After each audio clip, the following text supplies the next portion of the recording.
हाँ, तो कैसे हैं आप लोग। उम्मीद है कि आप सब बहुत अच्छे होंगे। और आज के क्लास में आज क्लास 12th का चैप्टर फर्स्ट का दूसरा क्लास होगा। इससे पिछले क्लास में हम मतलब थ्योरी कुछ बता दिए थे कि स्वतुल्य संबंध किसको बोलते हैं, सममित किसको बोलते हैं, उसके बाद संक्रामक किसको बोलते हैं, और उस पर आज हम लोग उदाहरण भी बताएंगे। उससे पहले क्या करते हैं, एक चीज़ और जान लेते हैं कि तुल्यता संबंध किसको बोलते हैं। अच्छा, आइए इसको तुल्यता संबंध देखते हैं। तुल्यता संबंध, तुल्यता संबंध जिसको अंग्रेजी में बोलते हैं इक्विवेलेंट, इक्विवेलेंट रिलेशन। ये तुल्यता संबंध है ने, मतलब ये समझ लीजिए कि जो स्वतुल्य होगा, सम्मित होगा और संक्रामक होगा, ऐसा संबंध जो ये तीनों हो जाएगा ने, वो समझ लीजिएगा क्या हो जाएगा, तुल्यता संबंध हो जाएगा। तो लिखिएगा वे संबंध, वे सभी संबंध जो क्या होगा, स्वतुल्य होगा, स्वतुल्य होगा, कोमा सम्मित होगा, सम्मित होगा तथा संक्रामक होगा, संक्रामक होगा, वो क्या हो जाएगा, वो हमारा तुल्यता संबंध कहलाता है। तुल्यता संबंध कहलाता है, यानी इक्विवेलेंट रिलेशन कहलाता है। यानी कि ऐसा संबंध जो क्या होगा, स्वतुल्य भी होना चाहिए, सम्मित भी होना चाहिए और हमारा संक्रामक भी होना चाहिए, तब ये जाकर के वो तुल्यता संबंध कहलाएगा। ठीक है, अब ये कम से कम यानी कि 4 वो चीज जान गए हैं। स्वतुल्य जाने हैं, उसके बाद सम्मित जाने हैं, संक्रामक जाने हैं, और ये आखिरी वाला है तुल्यता संबंध। और इससे संबंधित हम लोग उदाहरण बनाते हैं। तो आइए उदाहरण नंबर हम लोग पहले 2 देखते हैं।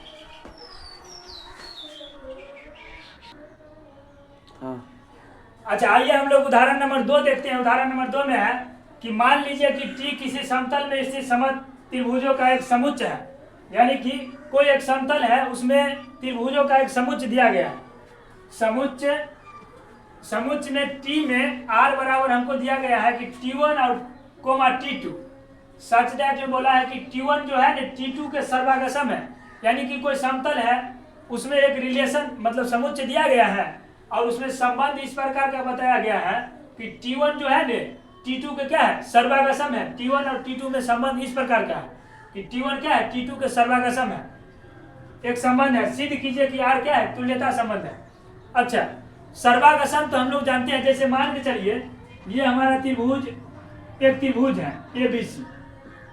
आइए मान के चलिए हमारा त्रिभुज PQR है। तो त्रिभुज ABC PQR के सर्वागसम कब होगा, तब होगा जब हमारा क्या होगा, पूरा कोण, यानी कि तीनों 2 त्रिभुज है ना, तीनों कोण इसका भी और इसका भी बराबर होगा। यानी कि ये कोण मान के चलिए 60 है, ये 60 है, ये 60 है, तो इसका भी ये तीनों कोण 60 डिग्री का होना चाहिए। ठीक है, और दूसरा शर्त सर्वागसम होने के लिए इसका भुजा का लंबाई भी बराबर होना चाहिए। जैसे ये 4 है ना, ये 4 है, ये भी, ये मान के चलिए 5 है, तो इसका भी ये 4 और ये 5 रहना ही चाहिए, तब जाकर के हमारा ये दोनों त्रिभुज क्या होगा, सर्वागसम होगा। लेकिन वही मान के चलिए एक समरूप होता है। सर्वागसम मतलब समझ लीजिए एक जैसा ही फोटोकॉपी, सेम टू सेम, यानी लेस इंची का भी फर्क नहीं होना चाहिए, सर्वागसम उसको बोलते हैं। और वही समरूप जो होता है ना, समरूप में मान के चलिए कोई त्रिभुज है PQR, समरूप त्रिभुज में कोण तो बराबर होगा लेकिन भुजा बराबर नहीं होगा। जैसे मान के चलिए इसका कोण, इसका कोण, इसका कोण, ये 70 है, ये 60 है, ये बाकी बात 6, 7, 13 हो गया, ये 50 है मान लीजिए।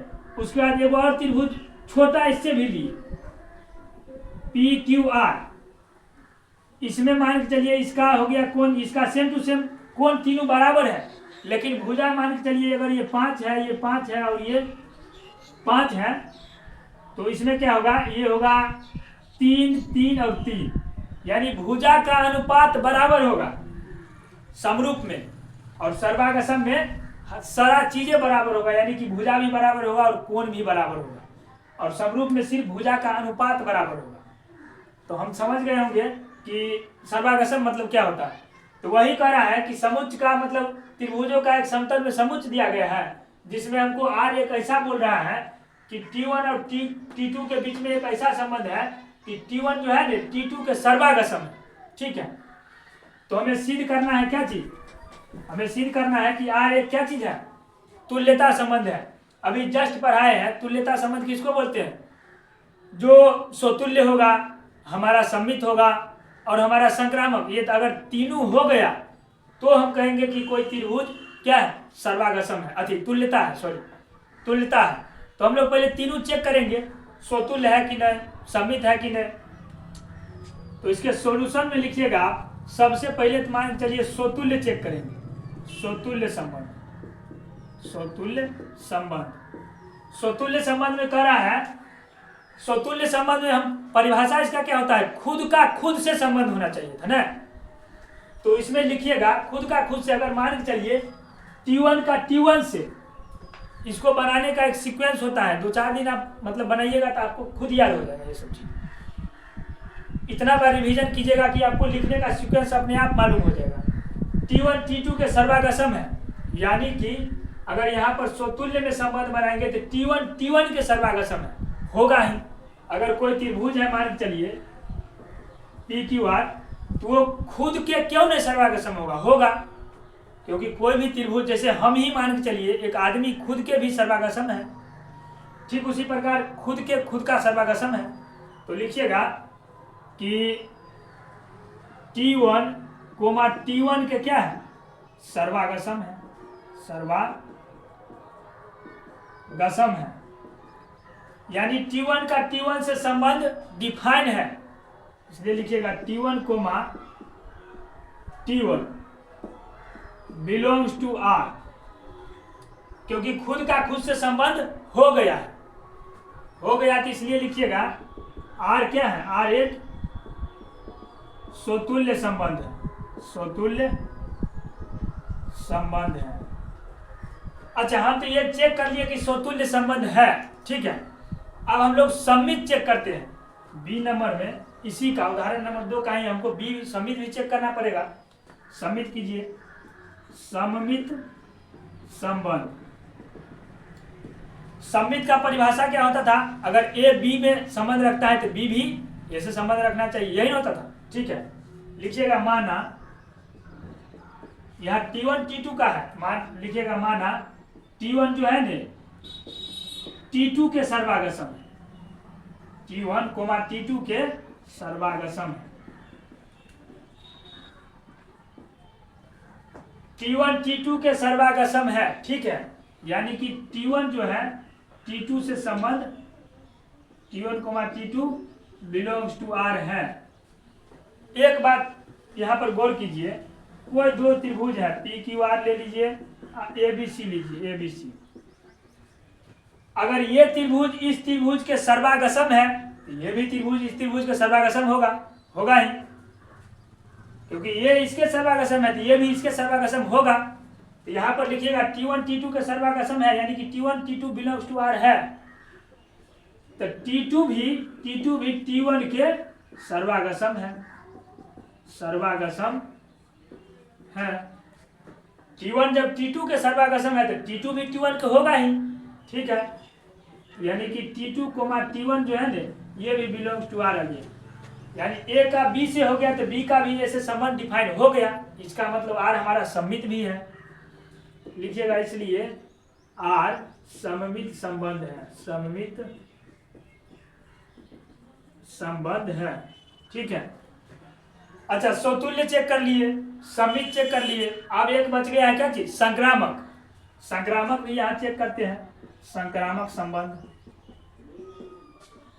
संक्रामक संबंध। संक्रामक संबंध में क्या होता था, अगर A B से डिफाइन है तो B C से डिफाइन है, तो A का C से डिफिनेशन अगर होगा तो ही संक्रामक होगा। तो इसको लिखेंगे, इसको मिटा देते हैं, इसको लिखेंगे माना T1 T2 के सर्वागसम है, T2 के सर्वागसम है। माना T1 T2 के सर्वागसम है तथा T2 जो है ने कोमा T3 के सर्वागसम है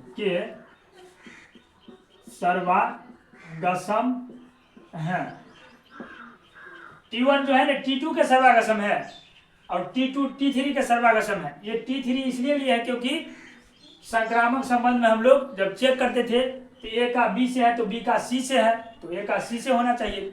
C के स्थान पर आप किसी को तो मानने कीजिएगा, इसलिए T3 यहाँ माने T2 का T3 के साथ। ठीक है, इतना लिख लिए।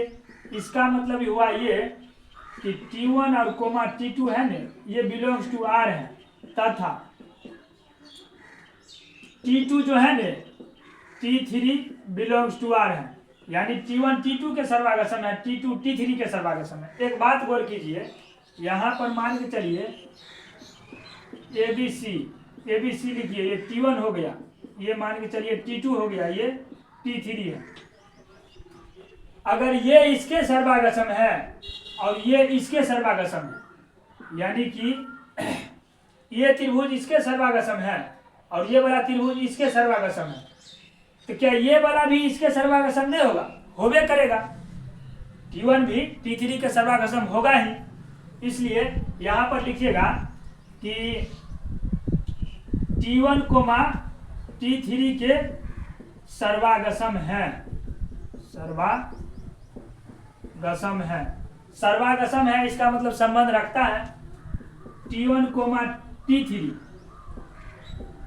बिलोंग्स टू R हो जाएगा। इसका मतलब यह, क्योंकि A का B से संबंध हुआ, B का C से, तो फिर A का T1 का T3 से आ गया, इसका मतलब ये संक्रामक भी है।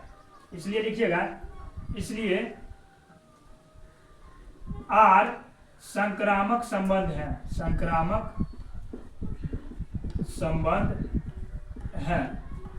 अच्छा, अब एक काम कीजिए, यहाँ पर ये करा कि सिद्ध कीजिए कि R क्या है? तुल्यता संबंध है। स्वतुल्य आ गया, ठीक है, सम्मित आ गया, ये भी आ गया, संक्रामक भी आ गया, तो तुल्यता संबंध का परिभाषा क्या था? जो ये तीनों है वही तुल्यता है, तो लिखिएगा। इसलिए R एक तुल्यता संबंध है। उम्मीद है कि ये बहुत छोटा चीज है, खाली इसमें लिखने का सीक्वेंस आपको मालूम होना चाहिए। मतलब पहले स्वतुल्य चेक करना है, फिर सम्मित चेक करना है, फिर संक्रामक करना है। ये उदाहरण हो गया। अब हम लोग उदाहरण नंबर 2 देखते हैं। अब हम लोग उदाहरण नंबर 3 देखते हैं। उदाहरण नंबर 3 में है कि मान लीजिए कि L जो है ना किसी समतल में स्थित समस्त रेखाओं का एक समुच्चय है। रेखा है, जैसे कोई समतल है, उसमें रेखा है, ये हो गया, ये हो गया, ये हो गया, ये सब रेखा एक तरह का समुच्चय दिया गया है, तथा R बराबर इस सब रेखाओं में एक संबंध बताया है। क्या बताया है कि L1 जो है ना कोमा L2, L1 और L2 में संबंध क्या है कि L1 L2 पर लंब होना चाहिए। लंब मतलब 90 डिग्री काटना चाहिए। समुच्चय L में परिभाषित एक संबंध दिया गया है। सिद्ध कीजिए कि R जो है ना सम्मित है, यानी कि सिमेट्रिक रिलेशन है, किंतु यह न तो स्वतुल्य है और न संक्रामक है। ठीक है, सॉल्यूशन में आइए देखते हैं। R हमारा क्या दिया गया है? R बराबर L1 कोमा L2, जिसमें बोला है कि L1 जो है ना कोमा L2 पर लंब है। ठीक है, सबसे पहले हम स्वतुल्य चेक करेंगे। ठीक है, आइए स्वतुल्य चेक करते हैं। एक में स्वतुल्य संबंध। ठीक है, अच्छा, स्वतुल्य संबंध में क्या लिखने का तरीका हम बताए हैं ना, खुद से संबंध होना चाहिए ना। ठीक है, तो L1 का L1 से संबंध होता है, तो इसमें बोल रहा है L1 का L2 पर लंब होना चाहिए, जबकि L1 का L1 से लगाएंगे। स्वतुल्य है तो हम L1 का L1 से लगाएंगे। ठीक है, कोई भी रेखा, कोई एक रेखा है, वो खुद पर कभी लंब तो हो ही नहीं सकता है, क्योंकि लंब होने के लिए कम से कम 2 रेखा चाहिए, एक दूसरा रेखा आएगा तब ना लंब होगा इस पर। कोई रेखा, एक रेखा है, वो खुद पर लंब कैसे हो सकता है? नहीं हो सकता, ये कभी नहीं होगा। इसलिए यहाँ लिखिएगा L1 कोमा L1 पर, क्योंकि स्वतुल्य चेक कर रहे हैं, L1 कोमा L1 पर लंब नहीं हो सकता, लंब नहीं हो सकता, लंब नहीं हो सकता, यानी कि L1 जो है L1 से डिफाइन नहीं है। L1 comma L1 does not belongs to R, इसका मतलब यह स्वतुल्य तो नहीं है, इसलिए R जो है ने स्वतुल्य संबंध नहीं, स्वतुल्य संबंध नहीं। ठीक है, अच्छा सममित पर चेक करते हैं। सममित संबंध, सममित संबंध में क्या था कि L1 अगर A1 A B से संबंध रखता है तो B A से भी रखता है। यहाँ पर क्या होगा, जैसे इसको हम मान लिए L1, इसको मान लिए L2, हम बोले कि माना, क्योंकि इसमें मानिएगा कि A का B से संबंध है, तो क्या B का A से है, अगर होगा तो सम्मित होगा, नहीं होगा सम्मित नहीं होगा। ठीक है, L1 का देखिए यहाँ पर लिखिएगा कि माना L1 जो है ने L2 पर लंब है, L1 L2 पर लंब है। ठीक है, ये तो हमारा सवाल में दिया ही गया है कि L1 L2 पर लंब है। ठीक है, यानी कि L1 का L2 से संबंध डिफाइन है, तो क्या L2 का भी L1 पर है कि नहीं वो चेक करते हैं। L1 कह रहा है, या इसको L1 मान लीजिए या इसको L2 मान लीजिए, कुछ भी मानिए, इसको L1 मान लीजिए या इसको L2 या इसको L1 या L2। L1 कह रहा है L2 पर लंब है, L1 जो है ने ये L2 पर लंब है, तो क्या हमारा L2 भी L1 पर लंब नहीं होगा? आराम से होगा। कोई दो रेखा है, अगर वो इस पर लंब ये है तो इस पर भी तो लंब ये है, तो यहाँ लिख सकते हैं कि L2 जो है ने L1 पर भी लंब है, लंब है। जब L1 L2 पर लंब हो सकता है तो L2 भी L1 पर लंब होगा, यानी कि L2 जो है ने कोमा L1 ये भी बिलोंग्स टू R होगा, इसका भी संबंध डिफाइन होगा। जब A का B से हो गया और B का A से हो गया तो हो तो गया सममित संबंध। लिखिए R जो है ने एक सममित संबंध है, यानी कि हमारा स्वतुल्य तो नहीं आया, सम्मित आ गया। अब संक्रामक चेक करते हैं, इसको मिटाते हैं, संक्रामक सी में यहाँ पर संक्रामक संबंध। संक्रामक संबंध में L1 का L2 से होगा, L2 का L3 से भी होगा, क्योंकि यहाँ पर तीसरा एक लेना ही पड़ेगा। संक्रामक चेक कर रहे हैं, इसका शर्तें हैं A का B से, B का C से भी होना चाहिए। लिखिएगा माना, देखिए यहाँ पर माना L1 जो है ने L2 पर लंब है, कोमा L2 पर लंब है। ठीक है, तथा L2 जो है L3 पर लंब है, L2 जो है कोमा L3 पर लंब है। इसका मतलब है ने L1 का L2 से लंब है, डिफाइन है। L1 coma L2 belongs to R है, तथा L2 का L3 से भी संबंध डिफाइन है। L1 का L2 से है, L2 का L3 से है। ठीक है, इतना। तो क्या L1 का L3 से होगा या नहीं? एक बार यहाँ पर इस चीज को देखिए, यहाँ पर समझिए कि मान के चलिए L1 L2 पर लंब है, ये हम मान के लिए L1 है, ये L2 है, इसको L2 मान लीजिए, तो थोड़ा और सा बड़ा कर लीजिए, इसको मान लिया हम L2। L1 L2 पर लंब है, L1 L2 पर लंब है। ठीक है, L2 L3 पर लंब है। L2 जो है ने एक और रेखा ले लीजिए यहाँ पर, L3, L2 जो है ने L3 पर लंब है, तो क्या L1 का L3 पर लंब होना चाहिए? अगर होगा तब तो हमारा संक्रामक होगा, और नहीं हुआ तो संक्रामक नहीं होगा। तो क्या L1 जो है L3 पर लंब है? ये रहा L1 और ये रहा L3। L1 तो L3 पर लंब नहीं है, बल्कि ये तो समांतर आ गया। इसका मतलब L1 का L3 पर संबंध नहीं बनेगा। तो लिखिएगा L1 कोमा L3 पर लंब नहीं है, लंब नहीं है लिखिए या समांतर लिख दीजिए। यहाँ पर लंब है तो लंब नहीं लिखिए। तो यहाँ पर लिखिएगा L1 जो है ने L3 में संबंध नहीं रखता है, यानी परिभाषित संबंध R पर नहीं है, इसलिए R जो है ना हमारा संक्रामक संबंध नहीं। क्योंकि अगर A का B से आ गया, B का फिर C से आ गया, A का C से रहता तब हमारा संक्रामक होता, लेकिन A का C से संबंध नहीं लिखिएगा, नॉट डिफाइंड, नहीं आया। तो इस तरह से हमारा सम्मित है, सम्मित आ गया है। स्वतुल्य, स्वतुल्य नहीं आया है, न तो स्वतुल्य यानी स्वतुल्य नहीं आया, न संक्रामक भी आया। इस तरह से हमारा उदाहरण नंबर 3 आसानी से बन गया। मतलब इसमें लिखने का आपको सीक्वेंस एक पता होना चाहिए। चैप्टर तो थोड़ा अटपटा टाइप का ही है, इसमें आपको सिर्फ लिखने का सीक्वेंस आपको पता होना चाहिए। आई होप कि उदाहरण नंबर 3 समझ गए होंगे। अब अगले उदाहरण पर चलते हैं।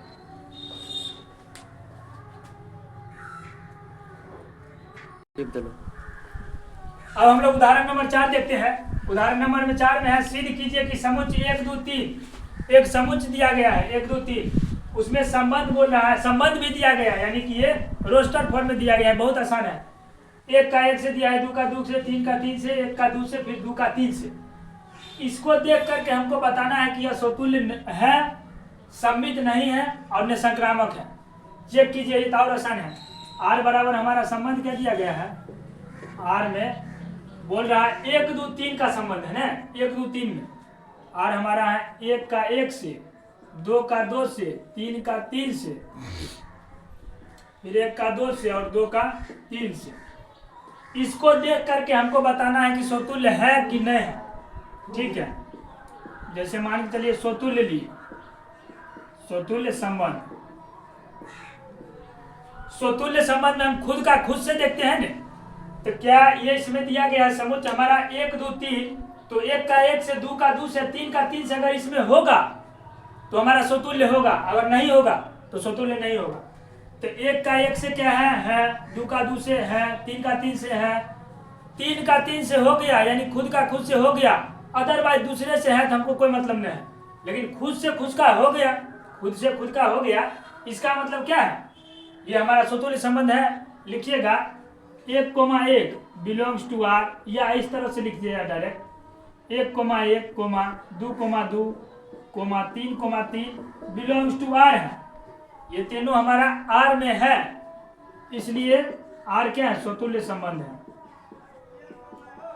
स्वतुल्य संबंध है। ठीक है, अब हम लोग सम्मित चेक करते हैं, सम्मित है कि नहीं। बी में सम्मित संबंध, सम्मित संबंध में क्या होता था, A का B से तो B का भी A से। इसमें स्वतुल्य वाले को तो छोड़ दीजिए, क्योंकि A का अगर B से होगा B का A खुद में है ही है, स्वतुल्य वाले को छोड़िए। 1 का 2 से है तो क्या 2 का A से है कहीं, मतलब 1 का अगर 2 से संबंध है तो 2 से भी 1 का संबंध होना चाहिए तब होगा। इसमें कहीं पर है ये नहीं है, 2 से, 2 का 1 से है ये नहीं है, यानी 1 का 2 से है, 2 का 1 से नहीं है। यहाँ पर लिखिएगा कि 1 2 बिलोंग्स टू R तो है, लेकिन 2 1 हमारा इसमें बिलोंग्स टू R नहीं है, यानी कि ये 2 1 हमारा नहीं है, इसलिए यह सम्मित तो नहीं है, सम्मित संबंध नहीं।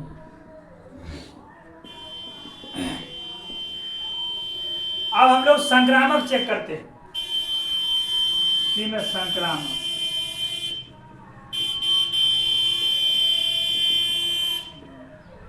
अच्छा संक्रामक में क्या होगा, A का B से होगा। इसमें 3 गो शर्त लिखाए थे संक्रामक वाले में, अगर A का B से होगा और B का किसी से नहीं होगा फिर भी वो संक्रामक है। A का B से है, B का C से है, और फिर A का C से अगर नहीं है तो वो संक्रामक नहीं होगा। फिर A का B से है, B का C से है, और A का C से अगर हो गया तो वो संक्रामक था, यानी 3 गो केस लिखाए थे इसमें। इसमें चेक कीजिए, स्वतुल्य वाले को तो इसमें छोड़े दीजिए। 1 का 2 से है, 2 का 3 से है, तो क्या 1 का 3 से है, नहीं है, क्योंकि अगर इसको A लीजिएगा, इसको B, तो इसको B या इसको C लीजिएगा, तो ए का बी से हुआ, बी का सी से हुआ, तो ए का सी से भी तो होना चाहिए, लेकिन यहाँ पर नहीं है, नहीं है, यानी कि 1 और 3 कहीं पर नहीं है। इसका मतलब यह संक्रामक भी नहीं है। लिखिएगा 1,2 बिलोंग्स टू आर है तथा 2,3 भी बिलोंग्स टू आर है, लेकिन यानी ए का बी से है, बी का सी से है, तो ए का फिर सी से होना चाहिए था, लेकिन नहीं है इसमें।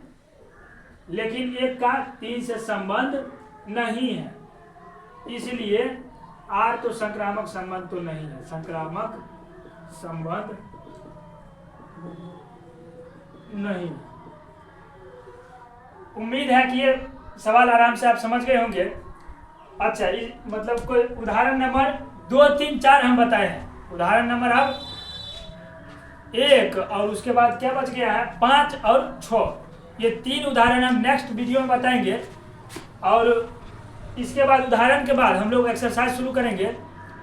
यहाँ तक अब रहने देते हैं, ये हमारा लेक्चर 2 था। अब लेक्चर 3 में हमारा वो सब उदाहरण आएगा। तब तक के लिए धन्यवाद।